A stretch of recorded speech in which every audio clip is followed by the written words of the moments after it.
Well, he's poised and ready to go. And I'm here to introduce Niklas Nihlen. And he's one of those great pioneers in the new astrology. I remember when he came into our life 15, 20 years ago at a conference, and he was that starry-eyed young man. And we've come to know that when Niklas looks at the stars, he's not just seeing twinkling little things in a beautiful sky, he's seeing great beings, and he helps us to see them too. Niklas.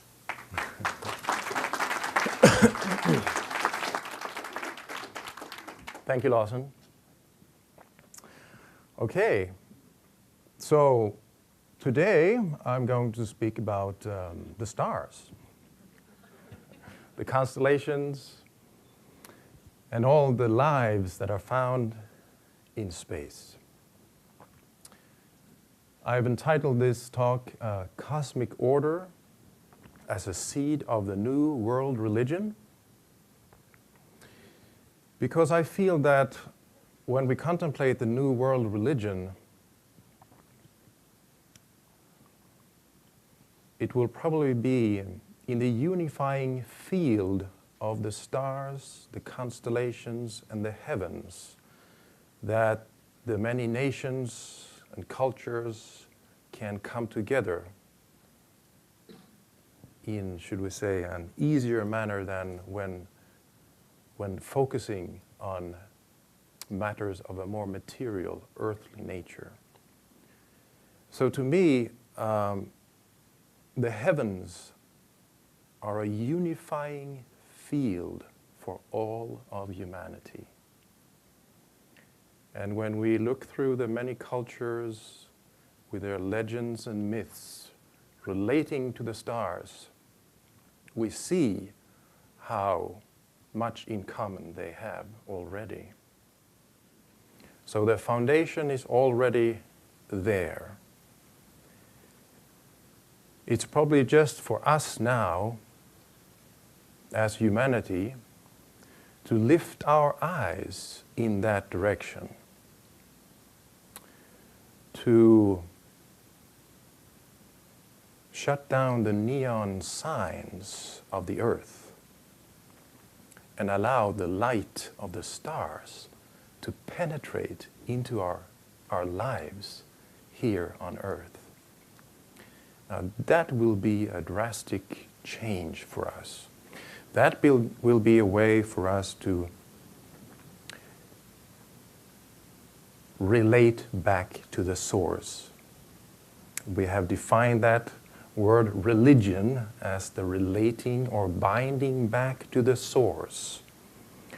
And to me, to relate back to the source definitely involves our attunement with the stars and the constellations on a daily basis, something which is lost to humanity at this point in time.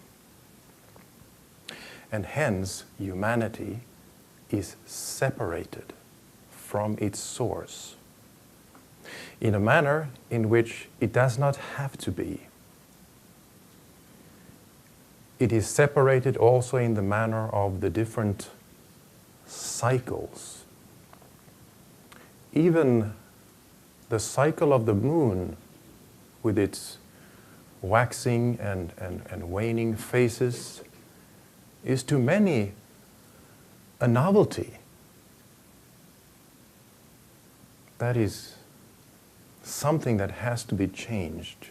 We have to organically live and attune with these cycles.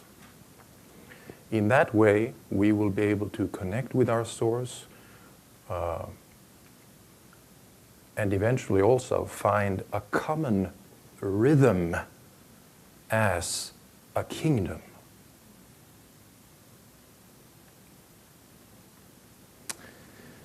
And using the word rhythm, of course, you see also how important that will be in the coming age of Aquarius, which is an age governed by the planet Uranus exoterically speaking, which is a planet on the seventh ray of ceremonial order, rhythm,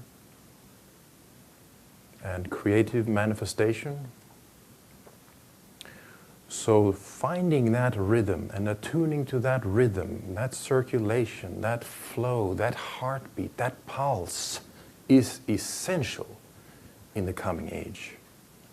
And that will bring us together.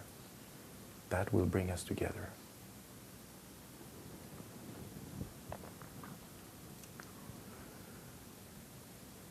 So I would just like to frame ourselves somewhat in the current cycles.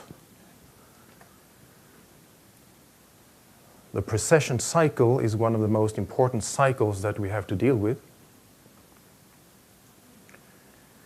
And we are currently moving out of the sign Pisces into the sign of Aquarius.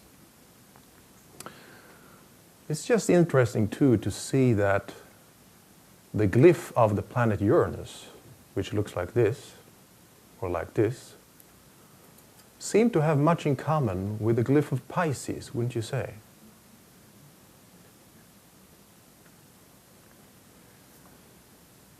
And in certain aspects, Uranus is very much connected to Pisces, especially in the line related to the spiritual hierarchy of our planet.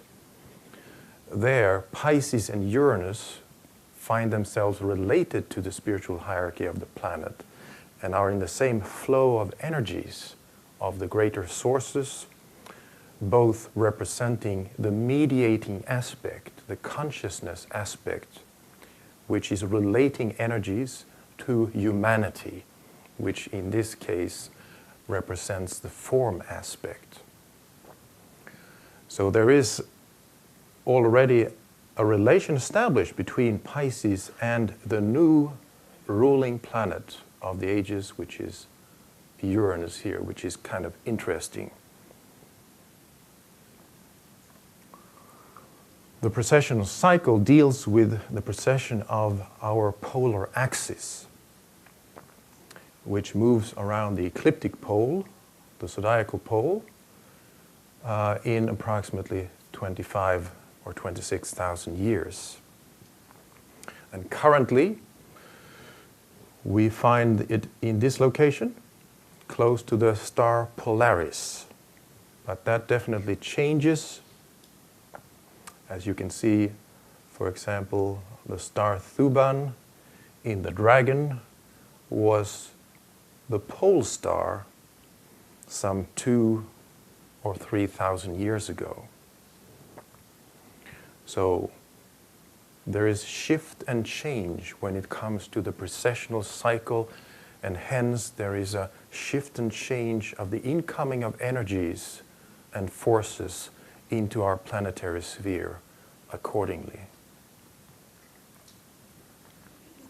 So the Earth's polar axis gyrates and wobbles in response to internal and external energies and forces.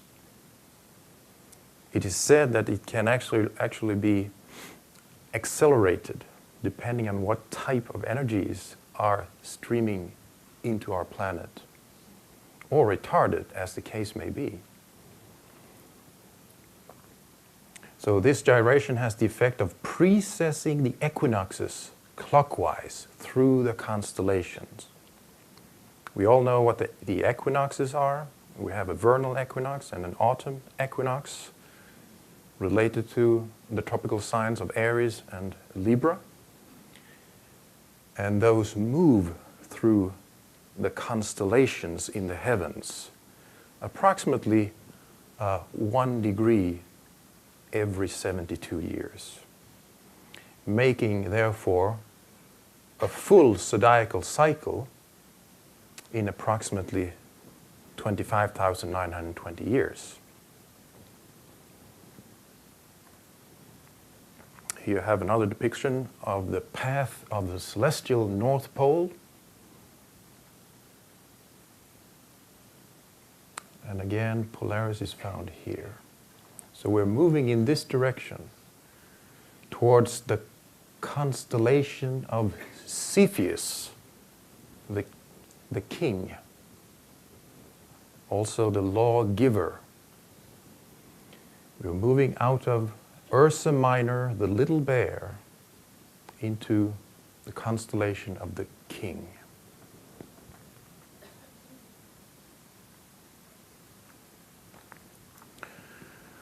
So this is one of those beautiful depictions by the Dutch artist Joffre. I'm sure most of you have seen these. This is his depiction of the coming sign of Aquarius, where we see the pouring forth of the life-giving waters for thirsty men. We can understand that water will be one of those most essential things to handle and deal with on our planet in the coming cycle. The distribution of fresh water to all will be a great challenge, certainly. The rising sea levels due to the climate changes will be another challenge. So we will certainly have to contend with these waters in the coming cycles in many different ways.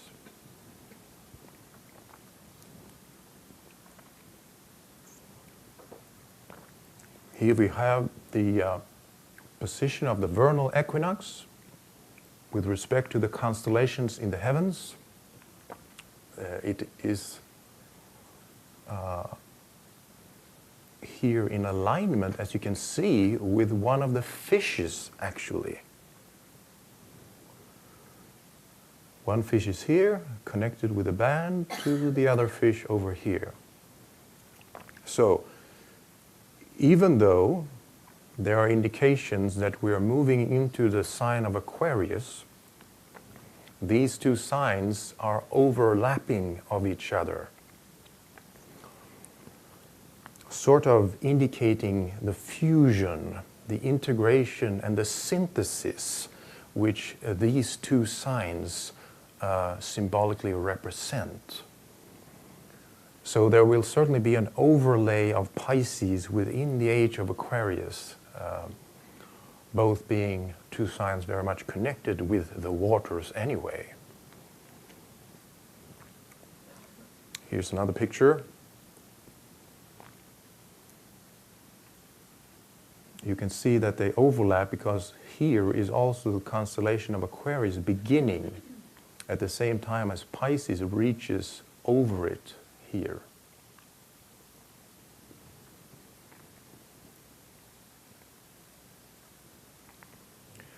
And here's another depiction of that.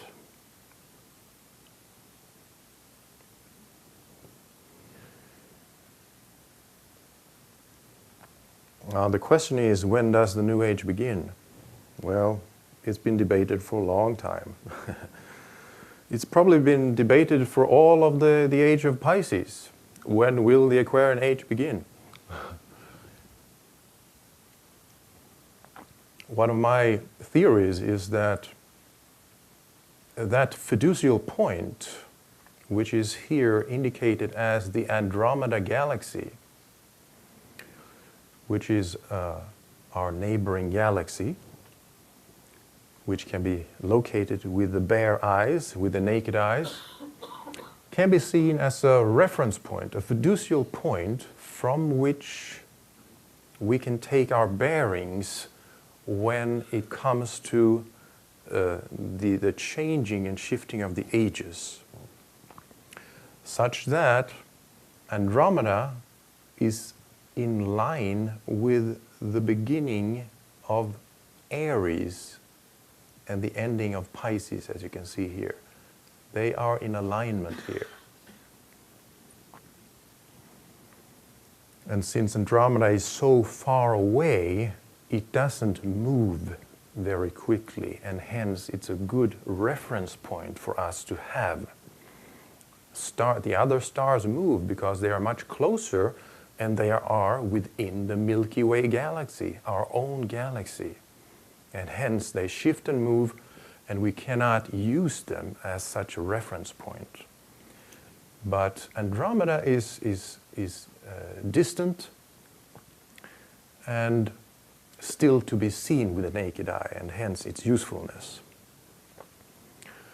So my suggestion is that whenever the vernal equinox has moved away from this fiducial Andromeda and the beginning of Aries by 30 degrees or 60 degrees or 90 degrees, a new age is beginning, so that we will always be able to refer back to Andromeda to see what time it is in terms of the zodiacal ages.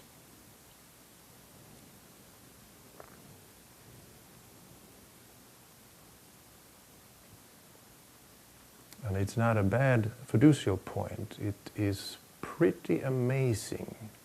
How many of you have seen Andromeda with a naked eye or binoculars? Yeah, well, a few of us, let's say 10% of the people here. I would recommend to you to try to orient yourself in the heavens and try to locate it. It actually, you know, with a good pair of binoculars, it pretty much looks like this. So it's a really inspiring sight, I would say. It is, after all, the galaxy, which our own galaxy, the Milky Way, is going to unite with. It is the partner of our own galaxy. Andromeda, symbolizing that which is beautiful, right? Andromeda, according to myth, was very beautiful. Probably represents the feminine in this case, whereas our own galaxy, in this particular duality or polarity, may represent the masculine aspect. So there's an attraction going on galactic levels, and there will be a merging, and that merging of those two galaxies will completely change the way in which our own system is. There are some simulations on the net, I think one can Google and have a look at. It's quite amazing. It's in the distant future, but it still awaits us.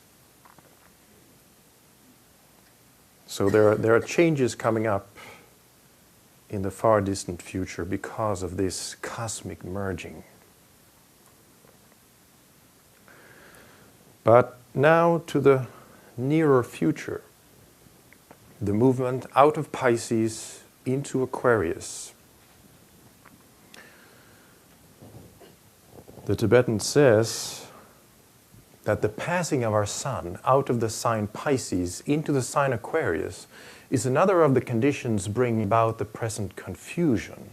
This confusion of forces in the solar system is notably affecting our planet. In the process of passing from sign to sign, as for instance, transiting out of Pisces into Aquarius, as is now the case, the period covered is approximately 500 years. So there's a period of transition of 500 years between these two ages. Now, this number of 500 years also relate, according to my understanding anyway, very much to the relation between the planet Venus and the Earth. Why would that be so? Well, Venus is to the planet Earth what the higher self is to the personality. And whenever you transit from one energy or one phase into another, you can be sure that, should we say, the higher self is somewhat involved in bringing forth the new energies. Venus is the Earth's primary or spiritual prototype. It is the Earth's alter ego and its true supplementary and complementary planet. They have been called twin sisters. And if it wasn't for the Earth entangling itself with some of its history, it would have been on equal footing with Venus when it comes to its development. Venus now being a sacred planet, the Earth still being a non-sacred planet.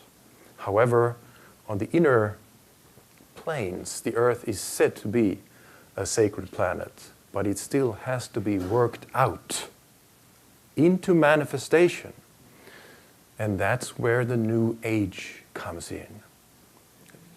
It's the age of Aquarius, governed by the planet Uranus on the seventh ray, the ray of the magician, relating to creative manifestation.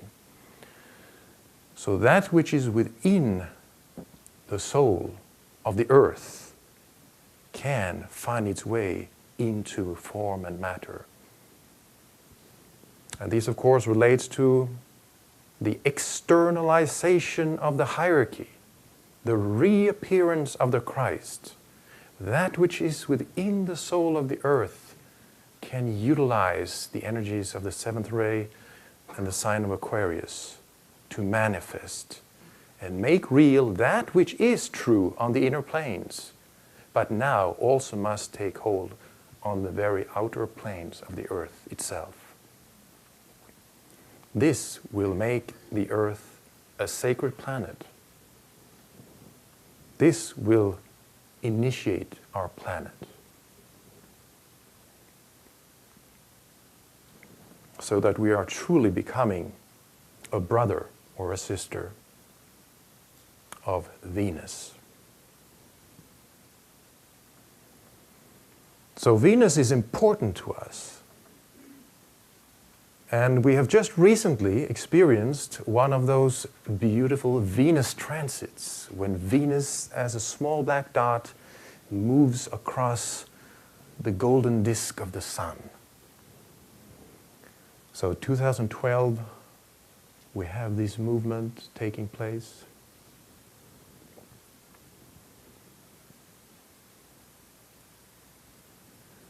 And here we have another depiction of the relation which is established between the Earth, Venus, and the Sun.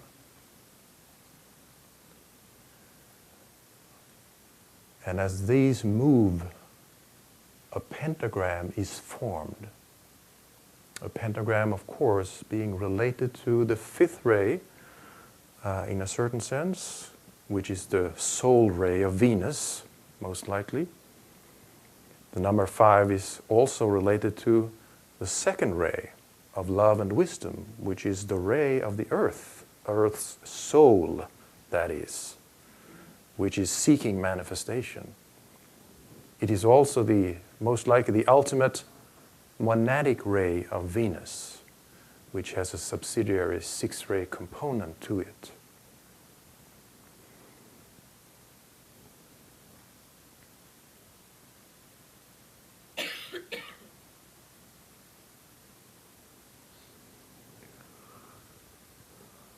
This is where the 2012 passage occurred in the constellation of Taurus between the two horns. Here we have a list of the different Venus transits occurring historically, and most importantly amongst these we have the following 5 passages. One occurring in 1631, 1639, then the second one in 1761, 1769, one in 1874, 82, one in 2004 and 2012, and then the coming one, which I've numbered the 5th passage here,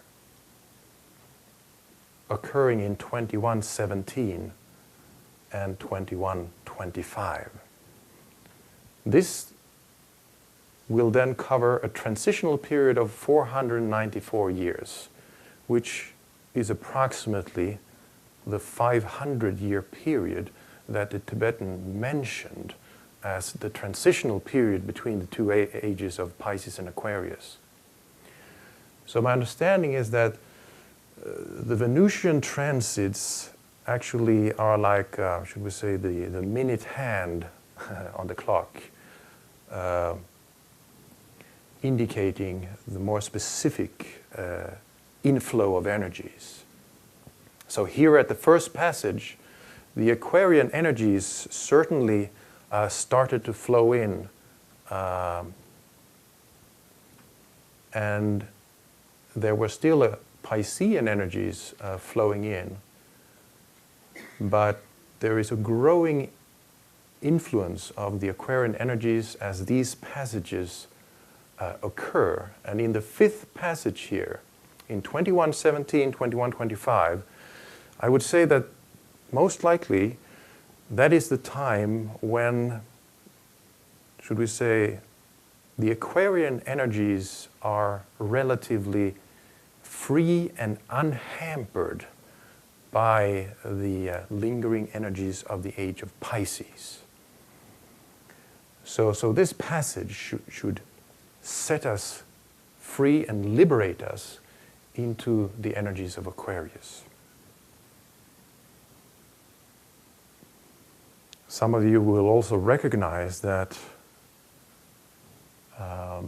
if we look at this statement here, if we take the example of the transition into the age of Aquarius, we can calculate from the passage of the year 1631 until the fifth passage occurring as a pair in either the year 2117 or 2125. Now the year 2117 is a year which was indicated by the Tibetan in one of his communications to one of his disciples. In this case, it was to the disciple FCD, or Roberta Asojoli, as some of you certainly know about.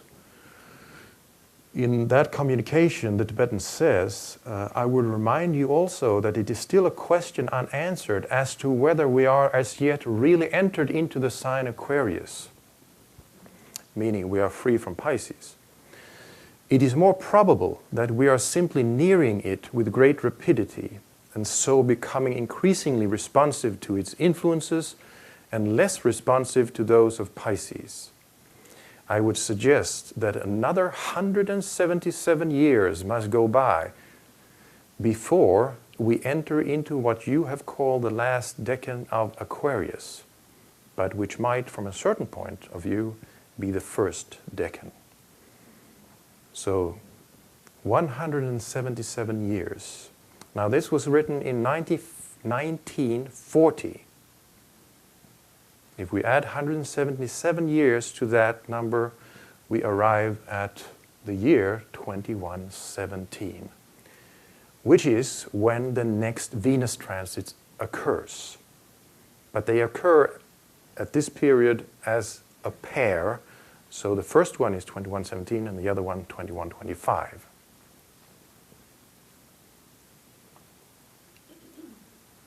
So this statement by the Tibetan seems also to be in line with the importance of the Venus transits. So that we can have the real pouring forth of the Aquarian energies.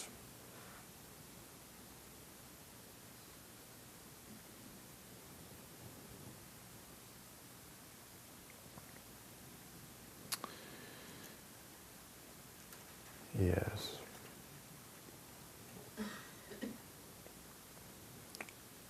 The ruling planets of Aquarius are these. Hierarchical ruler is the moon, the esoteric ruler is Jupiter, and the exoteric ruler is Uranus. As we mentioned, Uranus is on the 7th ray of ceremonial order, Jupiter is on the 2nd ray of love and wisdom, and the moon is on the 4th ray of harmony through conflict. And it governs the lowest hierarchy of elemental lives, which in a way is indicative of the power of Aquarius to reach the very lowest with its life-giving energies. And that is one of the great benefits of Aquarius. So this power to reach with the life-giving energies and distribute the resources required to all on our planet should be a possibility, especially as our numbers are growing, right? And as they are growing, we probably need to use the fifth ray of science, which is also coming through this constellation of Aquarius, to develop the techniques that can help us deal with the growing population simply, and the distribution of resources. Now, I would like to mention, in addition to Uranus being the exoteric ruler of Aquarius, I would like to add also the influence of the Earth itself. I would say even that Earth can be seen as a co-ruler in Aquarius, together with Uranus. It has a strong seventh ray component to it, probably, which can be derived from the fact that it will play a role as a base of the spine center within the solar system. And you know that the base of the spine center is the lowest or seventh center amongst the seven etheric centers. So it has a resonance with the number 7, and hence also with the seventh ray, which is the ray of Uranus as well. It can also be seen in the way that in a horoscope, the Earth is projected opposite the Sun. And if the Sun is the ruler of Leo, the opposite sign of Aquarius, then naturally the position of the Earth is Aquarius, which is opposite to Leo. So it has a very strong connection to the sign Aquarius. It is not given as a ruler amongst the exoteric rulers, but if it was, I would suggest it together with Uranus in Aquarius. Esoterically, it's related to Sagittarius, and hierarchically, it's related to Gemini. Those three signs influence events on our planet to a large extent. Here are the decanate rulers of Aquarius: Saturn, Mercury, and Venus. And the Tibetan tells us that, let's see,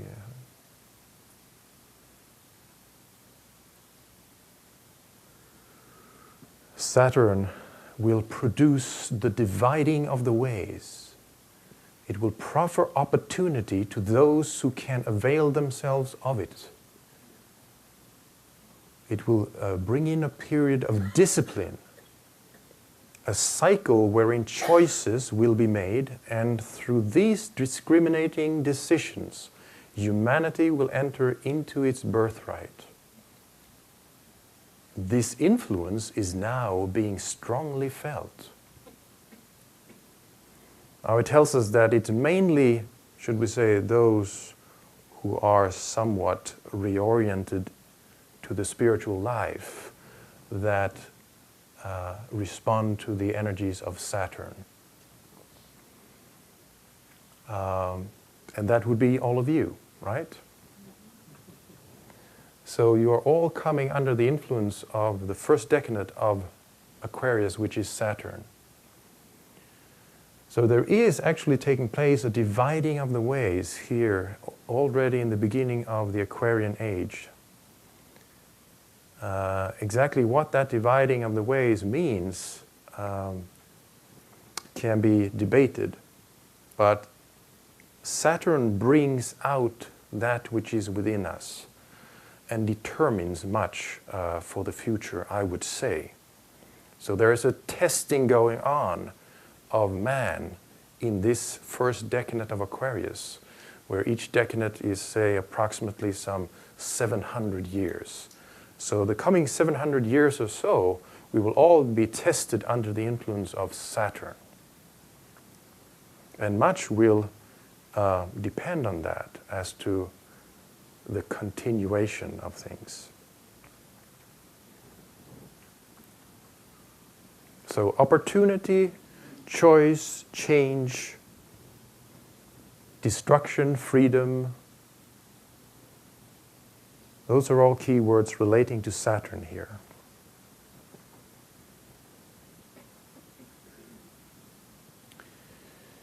Now he has a beautiful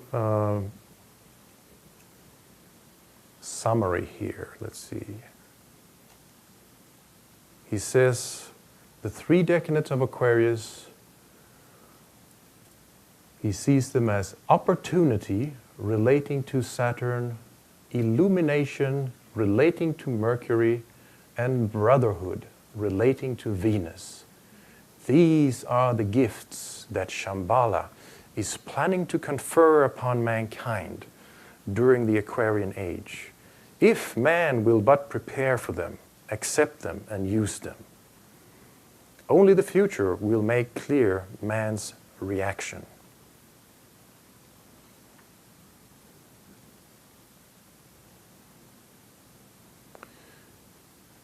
Now, something about the ray cycles. There are at the moment approximately 4 rays in manifestation, and one of those rays has been withdrawn, and that's the 5th ray.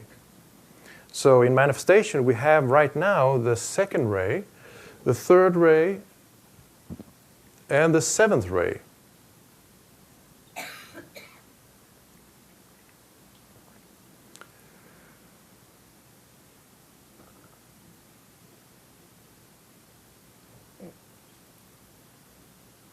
And what can be said about those is that these are lesser cycles within the influence of the sign Pisces. In other words, they are zodiacal ray cycles. Here's an interesting statement about the 6th ray egos. It will be 200 years before all the 6th ray egos pass out of incarnation. So that would probably take that 6th ray influence or those 6th ray egos to the next Venus transit. And then their cycle would be, and their energy would be withdrawn. However, we must also, at this time, realize that within the great 2nd ray cycle, which began in 1572 and had its peak in 1825, there is now the 2nd ray sub 6 cycle active. So the current cycle of the 2nd ray is the 6th subray, the Martian subray of the 2nd ray. And it began around 2005. And it will last some 34 years more until approximately 2040. And since this is a wrecking cycle of dismantling forms that were created on the ingoing phase of the 2nd ray, these are quite destructive energies in many ways with respect to the 6th ray. So this will be the period when we have to be extremely cautious in handling that which the 6th ray governs. So until the year 2040 is when we really have to use the second ray of love and wisdom which is available to us.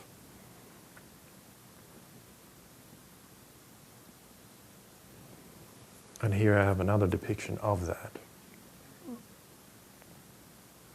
The different sub-ray cycles of the second ray.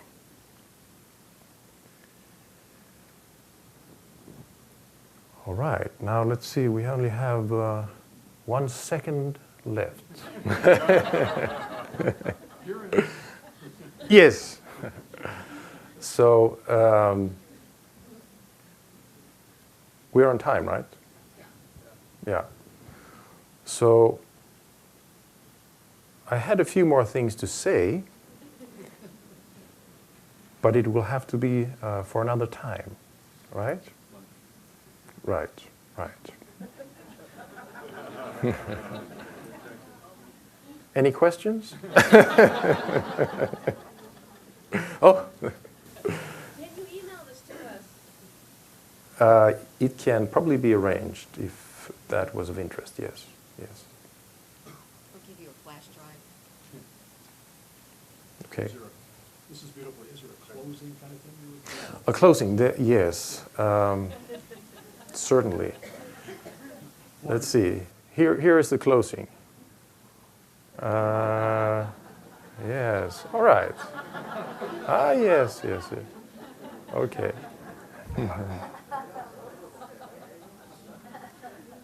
Yes. Well, we're not supposed to be looking at all of this, but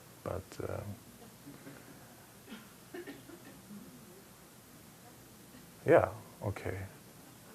Well, you could have a look at this because this is the galactic center that we're looking at here, where we find the winter solstice in alignment. Here we have the winter solstice in alignment with the galactic center. Here is the galactic center.